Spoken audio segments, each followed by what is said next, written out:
Benvenuti in questo nuovo video. Oggi analizzeremo la situazione critica che abbiamo in Sardegna. Ricapitolando, noi siamo all'incirca 1.500.000 abitanti. Di questo 1.500.000 abitanti, praticamente 18.000 all'anno muoiono. 10.000 emigrano, quindi abbiamo 28.000 abitanti che all'anno se mancano alla Sardegna, e in compenso ci sono solo 3.000 nascite. In più ci sono 3.000 persone che vengono da fuori, non sardi. Quindi abbiamo una situazione molto critica, ma molto critica. È come se ogni anno scomparisse un paese. È come se ogni anno emigrasse in Sardegna un piccolo paesino di 3.000 abitanti fatto però di persone non sarde. Ora, da cosa è causato questo?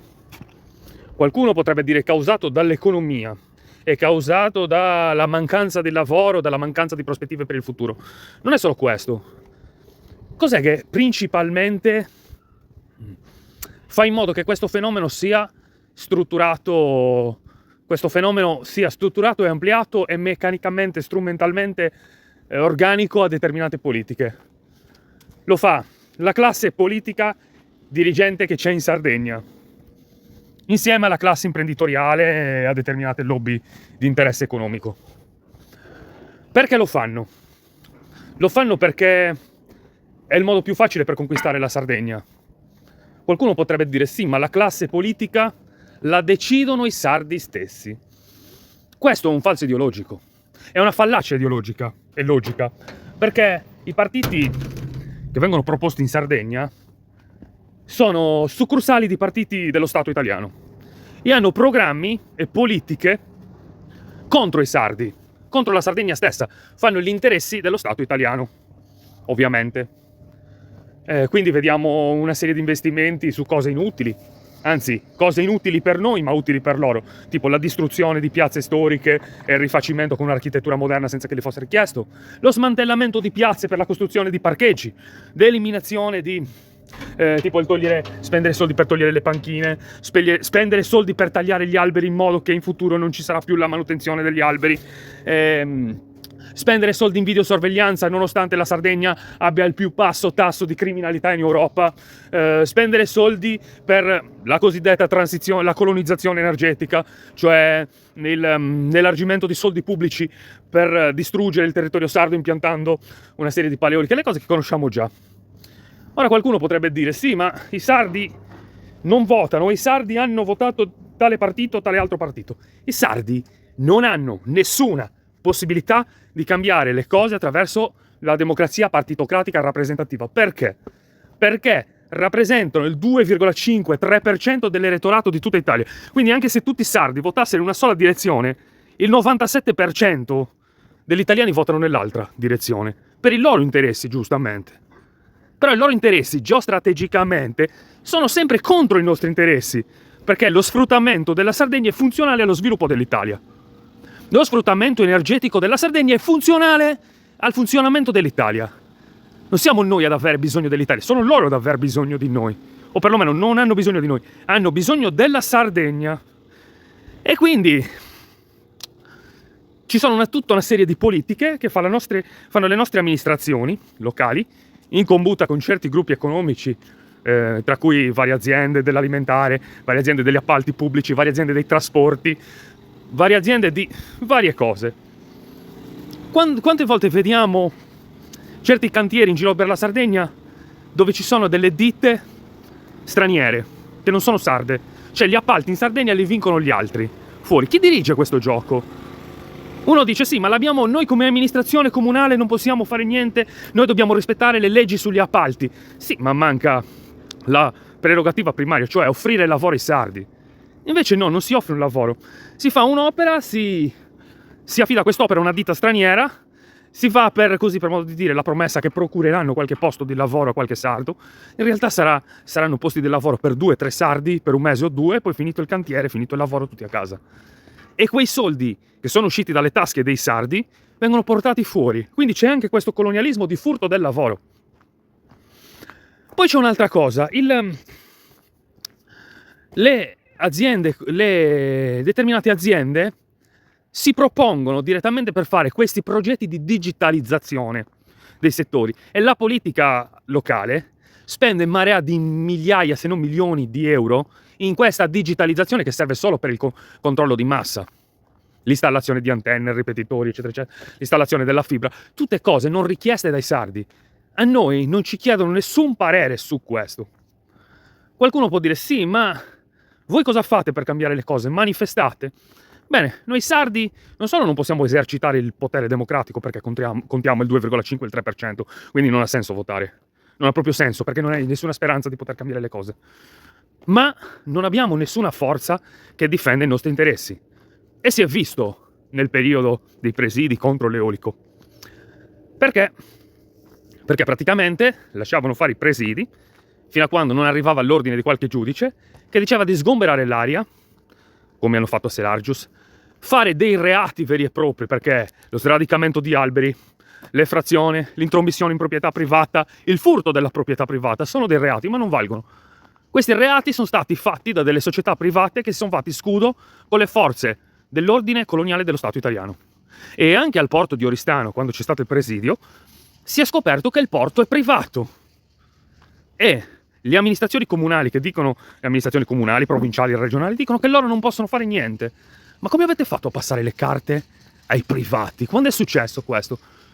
E anche lì, in quel periodo, c'era stata la raccolta firme della legge Pratobello, quindi un'organizzazione di una proposta democratica, di democrazia diretta, dove la gente è andata a firmare e ha espresso il suo valore democratico. Bene, il valore democratico non è stato rispettato perché non vale. E loro cosa hanno fatto? Hanno represso la democrazia con la forza. Perché questo è, l'hanno repressa con la forza. Non hanno picchiato nessuno. Certo che non hanno picchiato nessuno, non gli serviva picchiare. Però, se la gente avesse fatto realmente resistenza, l'avrebbero fatto. Se ne sarebbero sbattuti i coglioni. Come per tante cose. Stessa cosa, quando c'era il settore della canapa attivo e la Sardegna ha fatto record di produzione in Europa e record per qualità, c'è stata un'ordinanza giuridica, questo per gli amanti della giurisprudenza, per quelli che hanno votato no, perché i magistrati sono delle semidivinità, non si toccano, loro sono buoni. In Sardegna, mi pare nel 2018, hanno fatto in modo che non si potesse lavorare la canapa, ma si potesse solo seminare, arrivassero le ditte continentali a prendere il prodotto a un prezzo irrisorio, non più come inflorescenze che avevano un certo prezzo, ma come biomassa, e poterle lavorare solo fuori. E hanno speculato su questa cosa. Ma chi ha permesso questo? Chi è che permette sempre di mettere i bastoni tra le ruote della vita dei sardi e spingerli all'emigrazione, spingere allo spopolamento? Dobbiamo capire una cosa, che la nostra sopravvivenza come popolo dipende da questi ostacoli. O eliminiamo gli ostacoli o soccombiamo. Dobbiamo fare una scelta, o noi o loro. In questa terra non possiamo stare tutte e due. Dobbiamo scegliere o soccombiamo noi o soccombono loro. Tra poco, quando la situazione peggiorerà, perché lo vediamo, quando anche qualcuno dice ma anche questa volta ci saranno le votazioni, vedrete che funzionerà. Non c'è mai stato un solo periodo storico, uno solo, da quando la Sardegna è all'interno del Regno d'Italia, non c'è stato un solo periodo storico favorevole per i sardi. E poi abbiamo tutta una sorta di consorterie, che queste consorterie siano di stampo massonico, di stampo mafioso, a noi non interessa. Abbiamo delle cricche di potere che si gestiscono i soldi che arrivano in Sardegna per lo sviluppo delle nuove attività. Dicono i giovani sardi non riescono a sviluppare delle attività, arrivano un sacco di soldi e poi tornano indietro perché non si fanno i progetti. Ma siete mai andati a leggere su cosa sono questi finanziamenti? Sono già scritti da qualcuno. Cioè, se io devo avere un'idea imprenditoriale e devo fare qualcosa di nuovo, perché conosco il mio territorio, conosco le problematiche, conosco cosa potrebbe andare, o mi faccio un finanziamento privato, e quindi mi faccio un prestito, sempre che me lo accetti la banca, mettendo dei garanti, o se no, questi finanziamenti regionali che mettono non sono scritti, sono già scritti, e uno per attingere a fare qualche attività si deve adeguare al progetto scritto da un altro. Però poi deve renderle i soldi, deve essere responsabile di un progetto scritto da un altro. Da questo punto di vista, noi non siamo in democrazia per quanto riguarda le votazioni e le rappresentanze, perché tutti i partiti sono italianisti, i partiti indipendentisti sono finto indipendentisti, perché l'abbiamo visto col partito Sardo d'Azione, quando è salito lì nessuno ha avuto le palle di parlare di indipendenza e di fare delle azioni forti. Non abbiamo il controllo della moneta, non abbiamo il controllo delle tasse, perché noi non sappiamo realmente quanto ci deve lo Stato italiano, perché noi paghiamo un sacco di tasse, ma ci stanno togliendo i servizi, e più paghiamo le tasse, più ci tolgono i servizi. E noi dovremmo essere delle zone franche integrali, che dicono che c'è questa legge, ma non c'è, perché una legge esiste fino a quando si fa applicare. Se è scritta non significa che valga. Anche moltissime leggi sono scritte, però non valgono, perché c'è l'autorità effettiva che ti dice con la forza no, tu questa cosa non lo puoi fare. Anche per legge le multinazionali non potrebbero espropriare i terreni, ma di fatto lo fanno perché hanno il loro braccio armato, sanno che possono adoperare la forza, quindi il monopolio della forza è in mano a questa classe politica, alle consorterie della massoneria speculativa e organizzazioni mafiose, e poi ci sono le varie consorterie militari, chiamiamole. Le varie consorterie militari hanno degli interessi perché affittano i terreni dove hanno le basi militari, che quelli sono nostri terreni che sono sotto occupazione militare, li affittano a potenze straniere e noi non sappiamo quanti soldi girano, non sappiamo cosa sperimentano, non sappiamo quanti soldi girano. Qualcuno dice sì, ma basta manifestare, e questo è il punto: ti permettono di fare la manifestazione, ti permettono di dare quella valvola di sfogo affinché non cambi nulla, perché ti lasciano sfogare, magari parte qualche manganellata, qualche denuncia, qualche segnalazione, ma tu non hai realmente il potere di cambiare nulla. E anche candidandoti, quanti ne potrebbero entrare veramente nel Parlamento regionale che hanno intenzione di cambiare le cose? Ne potrebbe entrare pochissimi. E anche se farebbero delle proposte, il 90% di quelli che sono là dentro sono a libro paga dell'Italia, sono pagati dall'Italia. Ma anche a partire dai comuni, tutti i sindaci, gran parte dei sindaci, sono pupazzetti messi lì di chi gli ha pagato la campagna elettorale, perché la campagna elettorale costa, c'ha un costo, non è gratis. Quindi ovviamente lo schiavo, il servo, non morsca mai le mani del padrone. Questo è. Quindi noi dobbiamo decidere questi ostacoli, perché poi guardate anche un'altra cosa: hanno investito un sacco di soldi per mettere delle telecamere in luoghi di campagna dove non passa nessuno, con la scusa per sorvegliare chi abbandona i rifiuti. Giustissimo multare chi abbandona i rifiuti, perché però c'è altro dentro. Per esempio, in mezzo a questa cosa c'è la sorveglianza in entrata e uscita dei paesi. Questa sorveglianza in entrata e uscita dei paesi mi ricorda i checkpoint di guerra. C'è questo aspetto, c'è Israele nei punti di entrata nella striscia di Gaza, ma li stanno facendo anche in Libano, contando che poi la cybersicurezza dello Stato italiano è stata affidata a Israele. Noi siamo in mano a questa gente qua. E gli israeliani sono dal 2004 che si addestrano in Sardegna. Adesso cosa sta succedendo? I militari sardi, che sono in Libano in questo momento, sono attaccati dagli stessi israeliani che hanno addestrato qua in Sardegna. Cioè prima li avete addestrati, adesso vi sparano addosso, vi speronano i mezzi, vi stanno bloccando le forniture alimentari. Potete fare una cosa sola, perché l'Italia ha deciso di sacrificarvi, perché voi siete sardi. Voi vi dovete ricordare una cosa: che voi per l'Italia non valete un cazzo. Stanno ammazzando la Sardegna e stanno ammazzando voi in quanto sardi.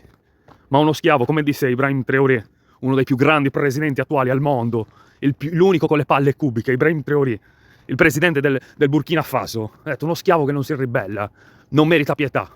Non merita pietà. Uno schiavo che non si ribella è fautore del suo destino, merita il destino che sta prendendo. Voi avete una possibilità, voi avete il potere militare, avete l'addestramento, avete le armi, fate un atto di coraggio. Se ce l'avete, se avete le palle, combattete per la Sardegna. Perché sapete, lo sapete anche voi, nelle basi militari in Sardegna, gli israeliani che ci sono, che vi useranno come carne da macello, perché siete dei goim. Siete dei goim. Voi per loro valete meno del loro cane. Quindi fate quest'atto di coraggio. Tornando alla videosorveglianza paese per paese, adesso con l'aumento della benzina, col Green Deal, eccetera, eccetera, stanno già mettendo i crediti carbonio. E questi crediti carbonio verranno applicati a chi fa degli spostamenti con una macchina vecchia perché non può permettersi di comprarsi una macchina nuova o non ha una macchina elettrica, e attraverso le telecamere di videosorveglianza sapranno quante volte esci, dove sei.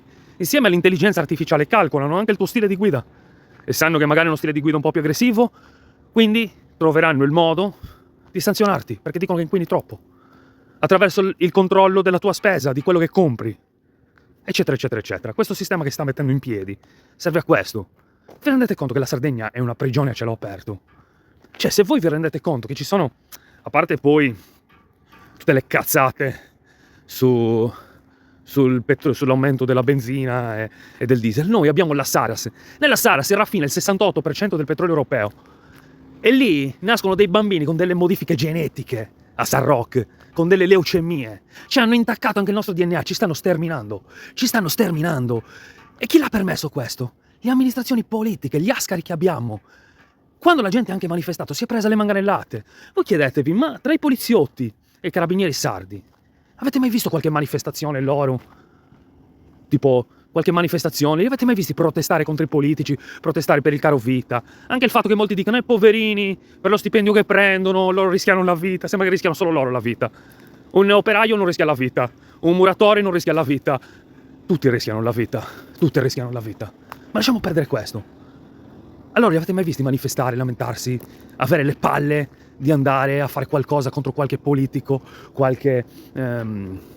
qualcuno dell'alta finanza, qualcuno delle banche, qualcuno anche delle famose banche sarde che operano in Sardegna, ma non sono sarde, che operano in Sardegna, sono in mano a quegli altri stellati, quelli con la stella sulla bandiera, sempre loro. Cioè, li avete mai visti manifestare perché hanno il mutuo troppo alto? No, loro sono d'accordo. Perché no? Perché? Come dire, cioè loro, se non solo non protestano, ma fanno da scudo a questa gente, sono in quello schieramento. Sono in quello schieramento. Poi uno potrebbe dirmi, sì, ma io, capisci, sono all'interno di un sistema, di una caserma, non posso esprimermi politicamente, non posso fare questo, non posso fare quest'altro. Tu puoi disertare gli ordini, puoi disertarli. Noi non vi chiedo di diventare indipendentisti, sarebbe troppo, sarebbe un atto di intelligenza troppo alto, no? O se no non fareste quel lavoro lì. Se foste persone intelligenti non servireste uno Stato come quello italiano. Se voleste fare i poliziotti proprio, o i carabinieri, e voleste farlo bene, ci sono paesi all'estero che ve lo permettono di farlo molto meglio dell'Italia, ma si vede che il vostro interesse è un altro, il sistema, come tutti quanti, ognuno ha i suoi interessi, per carità. Però esistono anche delle virtù, esistono dei valori, esistono delle prerogative primarie. Una di quelle cose è non sputare sulla propria famiglia, sui propri morti, sulla propria patria, sulla propria storia, sulla propria cultura. È una di quelle cose importanti, un valore importante, non schierarsi dalla parte del nemico. Quando avete giurato sul tricolore, ma vi siete chiesti quanti morti ha fatto in Sardegna quel tricolore? Quanti hanno ammazzato sardi in nome di quel tricolore? Lo sapete benissimo. Tutti gli anni 50, 60, 70, 80, 90. Quanta gente è sparita in Sardegna. Tantissima. Tantissima. Anche se nessuno ne parla. Però ci sono le voci, la gente non dimentica certe cose. Lasciamo perdere tutti i sabotamenti che ci sono stati dei vari movimenti che si sono susseguiti in Sardegna. Non movimenti criminali che li avete fatti passare per terroristi. Ma era gente che realmente non aveva fatto nulla e casualmente accadevano le cose così. E si creavano delle prove false per far restare delle cose. Ma c'è anche un altro fatto. Il fatto che oggi non si eliminano più gli avversari fisicamente, anche se è stata fatta nel decreto sicurezza il fatto che i servizi segreti possono costituire associazioni terroristiche e detenere esplosivo. È tutta una serie di cose molto preoccupanti. Questo non è complottismo, andatevi a leggere. Lo so che non leggete un cazzo, lo so che siete dei depensanti, ma andatevi a leggere il decreto sicurezza. Andatevela a leggere, vabbè. Comunque, a parte tutto questo, anche quando andate a fare il TSO di una persona, chi mette la firma? È il sindaco. Il sindaco è un'autorità che ha la responsabilità sanitaria. Ammesso che la psicologia e la psichiatria siano delle materie mediche scientifiche, a me non risulta già, tanto che Freud è stato cacciato a calci nel culo perché le sue teorie non sono scientifiche, non possono essere provate.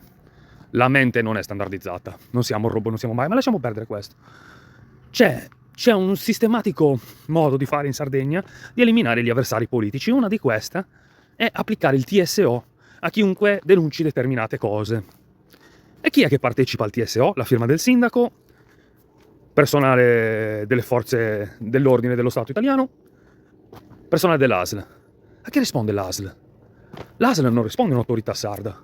L'ASL risponde al Ministero italiano che è al di sotto dell'OMS, di cui più del 50% è proprietario Bill Gates. Quindi noi non abbiamo né la sovranità politica né la sovranità militare, perché il monopolio della forza ce l'ha lo Stato italiano e non noi sardi. Noi sardi non abbiamo nessun esercito, nonostante l'Italia sia all'interno dell'ONU, nonostante l'Italia firmi i protocolli, tra cui il protocollo di Ginevra, per cui garantisce e difende l'autodeterminazione dei popoli in giro per il mondo, ma non all'interno dei confini dello Stato italiano. Per cui questo diritto di autodeterminazione dei popoli vale per gli altri e non vale per noi, perché noi non veniamo riconosciuti come popolo indigeno secondo l'Italia, ma mi dispiace per l'Italia, noi siamo un popolo indigeno. E anche i militari stessi li sanno questi protocolli perché hanno studiato, ma fanno finta di nulla. E quando i sardi si presentano a protestare pacificamente, loro non si presentano pacificamente, si presentano con i caschi, con gli scudi, con i manganelli. E anche quando ti stanno guardando, che tu li provi a parlare in modo fraterno, in modo tranquillo, in modo pacifico, loro hanno uno sguardo talmente sadico che non vedono l'ora di schiacciarti. E molti ragazzi se ne sono andati via in Sardegna per questo stato di polizia. Perché è uno stato di polizia. Uno Stato dove sei videosorvegliato costantemente, dove qualsiasi attività deve essere normata, autorizzata, deve essere controllata come un controllo stile sovietico, diciamo. E quando anche le opinioni, ricordiamoci quel ragazzo che è stato indagato e condannato per aver scritto "Io amo la mia patria" e tu, o quell'altro signore che è stato condannato perché sotto un cartello ha scritto che il Cagliari è l'unica squadra straniera che nel 69 ha vinto uno scudetto del campionato italiano. Cioè, immaginatevi che livello di repressione abbiamo noi. Abbiamo un livello di repressione allucinante. E quindi molta gente scappa, perché noi viviamo attualmente in una dittatura, viviamo in un regime. E per noi i protocolli sono gli stessi di quando c'era il fascismo. Sono gli stessi di quando c'era il fascismo. Non è cambiato niente. Questo per chi si vuole reputare antifascista e poi durante il periodo famoso avevano la carta verde. Questi sono altri problemi. Cioè, abbiamo i finti indipendentisti che al posto di pensare alle battaglie dei sardi pensano a riempire la Sardegna di altre popolazioni, ma questo è un altro discorso in cui torneremo poi. Quindi non abbiamo nessuna possibilità in questo modo di poter determinare la realtà che vogliamo. Perché qualsiasi candidato ci sia ha un programma deciso da altri, che non segue le logiche dei sardi, non segue le esigenze dei sardi, non segue nulla. E quindi ti mettono di fronte a una scheda dove c'è chi ha già deciso il destino della Sardegna e chi ha deciso la nostra morte, e tu devi decidere su come vuoi morire. Vuoi morire comandato da Truzzu o vuoi morire comandato da Solinas o da tutti gli altri che ci sono lì? Questa è la verità. La nostra sopravvivenza dipende da questo. Qualcuno dice, presente il problema, tutti a lamentarsi, ma nessuna soluzione. Io la soluzione ce l'avrei. Ci vorrebbero altre ore per spiegare una soluzione che secondo me, non dico che sia la soluzione giusta, ma è un'alternativa. Io l'alternativa ce l'ho, ma sono da solo. Purtroppo sono da solo e noi sardi siamo tutti divisi e il nostro nemico gioca su questo. Proprio perché siamo divisi e abbiamo in atto la distruzione totale della Sardegna, la distruzione totale della sardità. Poi vediamo tutta un'altra serie di persone che durante il periodo che sappiamo noi, quello magico, il periodo 2021-2023, hanno lavorato nei famosi hub, gli hub del Siero Magico. Questi nel giro di 2 anni si sono comprati appartamenti, ville, barche, si sono comprati di tutto. Hanno smantellato tutti quelli che erano i presidi pubblici, li hanno convertiti nei loro spazi privati. Oggi se vuoi una prestazione medica decente devi andare in privato. Io sono andato in privato per fare una piccola cosa di routine, ho speso 250 euro perché l'ospedale mi ha messo 1 anno in lista d'attesa. Il problema è questo, che gli stessi che lavorano nel settore pubblico hanno anche i loro studi privati e quindi fanno in modo che il settore pubblico non funzioni per indirizzare tutti nel settore privato. E cosa fanno? Ti mettono di fronte a 2 scelte. O paghi con l'IVA. Premetto che io sono contrario all'IVA, sono contrario proprio alle tasse. Però ti dicono, se vuoi con l'IVA ha un costo, se vuoi pagare in nero ha un altro costo. E loro ci giocano su questo, perché sanno che di fronte alla salute la gente è debole, tu non hai possibilità di scelta, quindi non abbiamo neanche la sovranità sulla salute. E tutti quelli che noi pensiamo che siano dei diritti, in realtà sono dei privilegi per pochi, per chi se lo può permettere. Perché c'è gente che si sta lasciando morire. E questi qua fanno parte dei circoli, delle consorterie che dicevo prima. Perché durante quel periodo magico loro si sono radunati. Non ricordate il pranzo a Santa Maria Acquas, dove Solinas è scappato dalla finestra? C'erano altri funzionari della Guardia di Finanza, delle forze dell'ordine. Ve lo ricordate? Quelli là si sono organizzati. Perché sapevano cosa ci sarebbe stato. Sapevano come fare i soldi e hanno fatto i soldi. Li hanno fatti e come se li hanno fatti. Ma in molti di questi settori, alcuni sono stati danneggiati dal siero magico, altri sono passati all'altro mondo. Ma avete visto, si dice che ci siano in tutta Italia 10.000 agenti danneggiati da questi sieri. Ma voi li avete visti manifestare in piazza? Li avete visti prendersi le manganellate? No. O non sono capaci di ribellarsi? Poi ragioneremo sul termine ribellarsi. Ribellarsi vuol dire tornare al bello. Ribellarsi, scoprire il bello. Noi siamo in una società del brutto, proprio orrendo. Però questi qua non sono in grado di... E molta gente, come molti dicono, ma loro ci proteggono, loro fanno questo, loro fanno quest'altro. Io non mi posso fidare di uno che non gli interessa neanche del proprio corpo. che non è in grado neanche di battersi per i propri diritti, come fa a difendere i diritti degli altri? A parte, vabbè, io lo so da sempre che loro non sono messi lì per difendere i nostri diritti, ma sono lì per reprimere la popolazione affinché non raggiunga veramente la vera sovranità e la vera emancipazione. C'è un'infantilizzazione completa della società, però questo è. E noi dobbiamo tenere sempre a mente questi numeri. Noi ogni anno perdiamo 28.000 abitanti. E lo perdiamo perché gli appalti sono in mano gente di fuori e non viene assunta e non viene regolarizzata la gente locale. Le burocrazie e le agevolazioni agevolano gli stranieri ad aprire attività economica in Sardegna e non agevolano i sardi. Anche il ripopolamento, sapete quanti italiani continentali si stanno comprando le case in Sardegna, in paesi spopolati, e magari le persone che se ne vanno via da quei paesi non ricevono un euro per continuare a vivere in quel paese. Non ricevono... E questo chi è responsabile?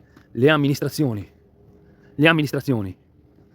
E quando un sindaco vi dice io non posso fare niente, non dipende da me, dipende dall'Unione Europea, implicitamente vi sta dicendo io non ho le palle di fare certe cose, sono qua per prendere lo stipendio, di voi non mi interessa, a me mi interessa di quegli altri, a me mi interessa far arrivare quegli altri, ricevere i soldi di quegli altri, far arrivare gente da fuori perché quelli mi rivoteranno, a me mi interessa fare carriera politica, non mi interessa il destino della Sardegna.